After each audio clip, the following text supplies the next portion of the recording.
Le front, stabilisé sur la butte de Vauquois en février-mars 1915, Français et Allemands vont n'avoir de cesse que de s'emparer de ce verrou stratégique qui commande la route de Verdun. Les deux ennemis s'enterrent donc et creusent la roche pour protéger les hommes des violents bombardements, tout en essayant de prendre l'avantage par l'utilisation de mines souterraines. Les restes impressionnants des installations et les stigmates des entonnoirs de mines témoignent de l'acharnement des hommes à conserver ce bout de terrain à tout prix. L'association des Amis de Vauquois et de sa région s'emploie à ce que le silence ne retombe pas définitivement sur ce patrimoine et cette histoire tragique. Bien, nous sommes ici sur le versant nord de la butte, versant allemand, et nous sommes ici dans cette pièce. C'était un poste de commandement, un PC des pionniers, l'équivalent des sapeurs chez les Français. Donc ici, vous avez le plan de la butte de Vauquois avec tout son réseau souterrain. Le versant nord, 17 km de galeries estimées, nous en connaissons à peine la moitié.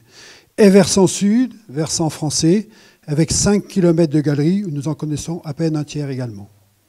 Pour vous situer un petit peu, sur ce plan, nous sommes rentrés ici, et nous avons fait ce parcours, et actuellement, nous sommes dans une pièce ici. Bien ici, c'était un avantage pour ces Allemands, puisque nous sommes à 8-9 mètres de profondeur, donc ils étaient ici à l'abri des coups.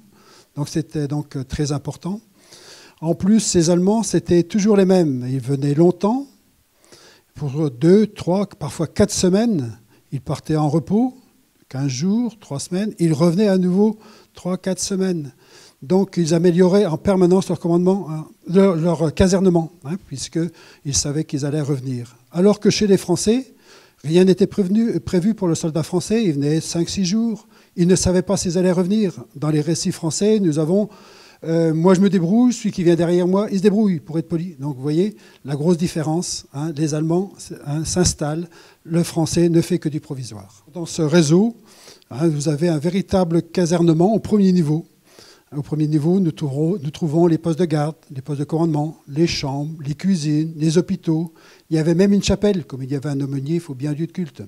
Et puis des niveaux inférieurs, avec des grandes galeries transversales pour sortir les déblais, rentrer les vivres, les munitions.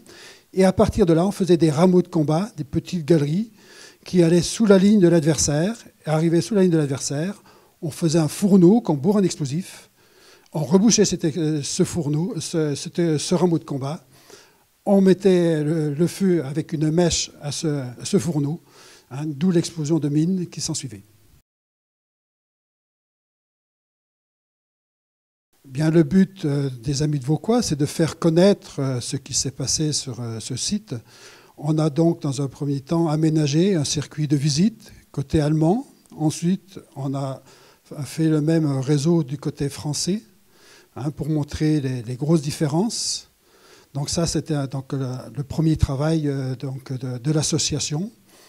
Et nous avons également construit notre ouvrage commémoratif de la guerre des mines. C'est une sorte de musée où nous rassemblons tous les matériels restaurés.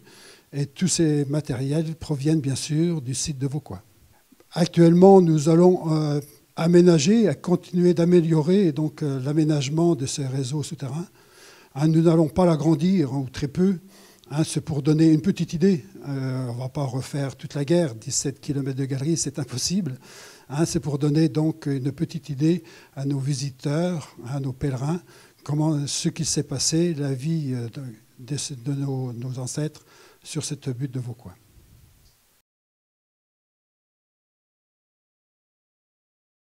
Actuellement, nous nous trouvons ici dans une galerie de combat française. C'est la dernière construite par les Français. Elle a été opérationnelle à partir de juillet 1917. Et on sait que par cette galerie a été chargé 6 mines. 6 explosions de mines se sont produites sous les lignes allemandes. L'explosif est passé là à nos pieds.